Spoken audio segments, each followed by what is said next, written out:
Você sabia que você tem dois nortes para seguir quando a gente fala de investimentos? Vamos entender um pouquinho? Mas antes de tudo, se inscreve no canal, curte, comenta, se você tiver dúvida manda, que vai ser um prazerzão responder. E vamos pro vídeo, né? Por que a gente tem dois nortes? Eu costumo dizer que a gente sempre vai ter dois nortes. Nós, do lado de cá, nós sempre vamos olhar para esses dois nortes, tá? Porque não adianta eu ganhar 150% de alguma coisa, sendo que o que eu tenho do outro lado tá batendo 200%. Vou explicar isso um pouquinho melhor. Pra gente começar do começo, lembra que a gente falou nos vídeos anteriores, falamos um pouquinho sobre o que é um país, né, que é uma grande empresa. E aí agora a gente trazendo essa ótica para o nosso país, para o Brasil, tá? Como é que funciona o Brasil? Como é que são as políticas monetárias aqui dentro do Brasil? O que é política monetária, Marcela? Como é que funciona essa questão de dinheiro aqui dentro? Às vezes você vai ver que você vai fazer um empréstimo no banco, a taxa tá mais cara, às vezes você vai ver que ela tá mais barata. Por que isso, Marcela? O dinheiro ele tem um custo, certo? E pra gente mensurar esse custo, a gente tem que ter uma referência. O custo no dinheiro no Brasil, ele é balizado aí pela Selic, tá? O que é essa ferramenta Selic? É uma ferramenta de política monetária, tem outras ferramentas que a gente não vai entrar nelas porque é algo mais específico, mas a mais utilizada e maior referência sim é a Selic. O que é essa Selic, Marcela? O governo, através de um comitê, ele tem o Copom, que é o Comitê de Políticas Monetárias, que é uma galerinha que se reúne, tá? Para eles debaterem como é que tá essa questão financeira, essa questão monetária no Brasil. O que eles vão decidir? Se eles vão aumentar essa taxa, se eles vão reduzir, se eles vão deixar como tá. Então, como que eles utilizam? O que eles fazem? Qual é a ferramenta que eles utilizam? Eu preciso que as pessoas parem de consumir. Elas parem de gastar, por quê? Porque a inflação tá muito alta, tá desenfreando o preço aqui das coisas, da cesta básica, enfim, eu preciso que as pessoas diminuem os gastos dela na rua, né? Tirem o dinheiro da rua e joguem para dentro dos bancos. O que o governo vai fazer através do cupom? Ele vai começar a aumentar essa taxa Selic para fazer o quê? Para atrair o pessoal. Vou parar de gastar, vou guardar dinheiro porque tá pagando bem, tem 1% ao mês. Vou deixar lá no bancão e o banco lá vai me pagar 1% ao mês. Então isso é quando a taxa Selic começa a subir. Só que vai chegar um momento que a inflação caiu tanto que o que ele precisa fazer?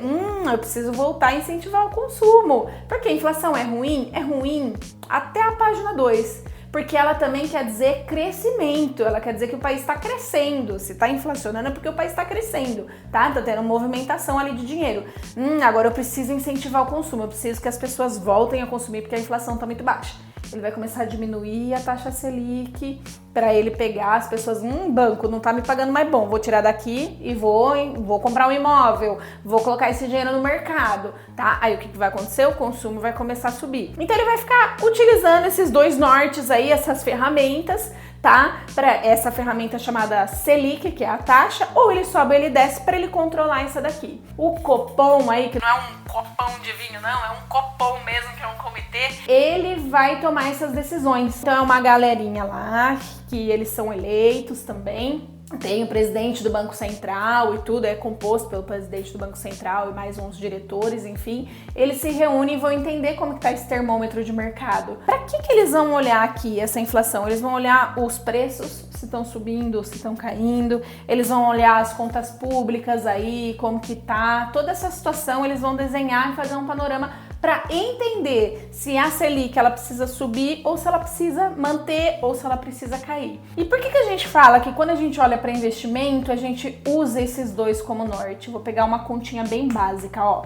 Marcela, eu tenho um investimento que tá me dando 10% ao ano. Só que aí a inflação, que é a bonitinha que tá comendo o poder desse dinheiro aqui, ela tá 15% no ano. Quanto que você tá tendo de ganho real? Eu tô ganhando 10% aqui, mas se a inflação tá subindo lá 15%, você tá perdendo 5%.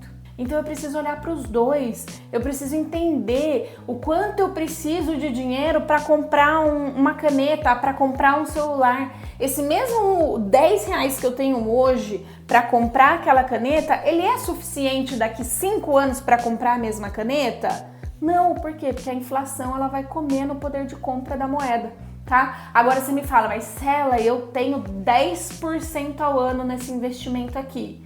A inflação tá 5% ao ano. E aí, o que você tá tendo de ganho real? Você tá tendo 5% de ganho real. Então vamos lá, vamos entender. Eu tenho um bichinho desse lado que chama Selic, tá? Que esse a gente já falou que ela é. Que ela é a nossa referência aí, que ela é definida pelo Copom, que é uma galera que se reúne para saber se precisa ir mais dinheiro pro mercado ou tirar dinheiro do mercado. Beleza?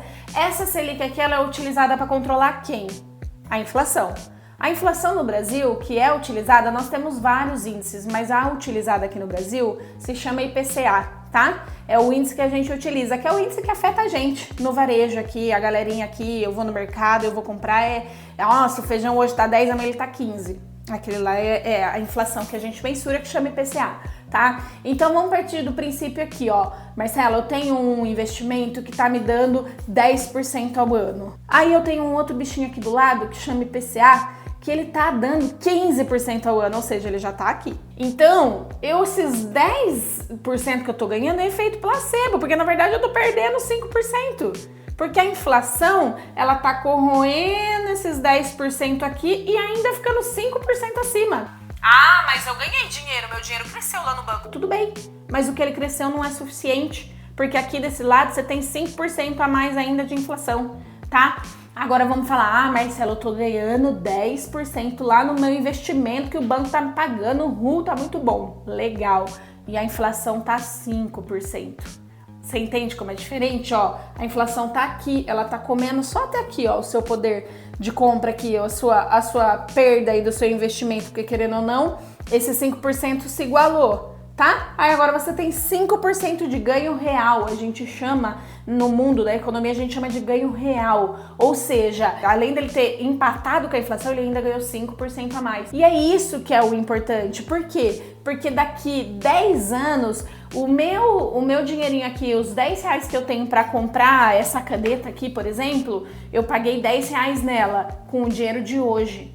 Daqui 10 anos, ela vai custar os R$10 de hoje? Não, ela vai custar os R$10 de hoje mais a inflação que se acumulou por todo esse período até daqui 10 anos. Então eu vou precisar ter um ganho real para daqui 10 anos esse ganho real ser o suficiente para comprar o que eu precisar daqui 10 anos. Quando a gente olha para trás, quando eu olho para retrovisor e pego a inflação acumulada desde que a gente começou lá atrás com o Plano Real, não sei se você se lembra, se você é dessa época, para a geração 2000 aí que não é, nós tivemos a implantação do Plano Real no Brasil em 1994. Desde que ele começou até hoje, nós temos mais de 600% de inflação acumulada. Isso quer dizer que os R$100 que eu tinha lá em 1994, ele não vale nada hoje. Então, se o seu investimento não olhar para esses dois nortes e não tiver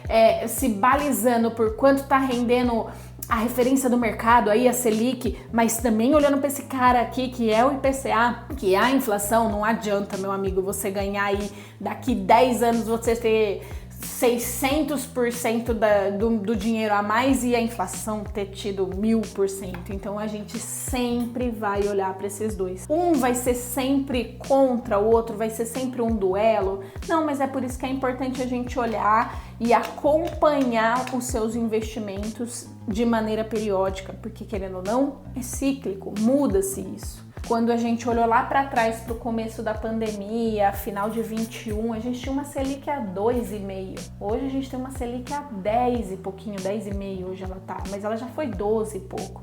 Então assim, é muito dinâmico, tudo muda diariamente. Uma jornada aí de acompanhamento é muito importante, porque se tem uma coisa que a gente não volta atrás e não muda é o tempo. E nos investimentos o que conta pra gente é o tempo. Então é isso, pessoal. Concluindo, tá? Quando a gente olha para essa sopa de letrinhas que é Selic, que é IPCA, o que é importante você saber o que é isso, é você interpretar o que são isso daí.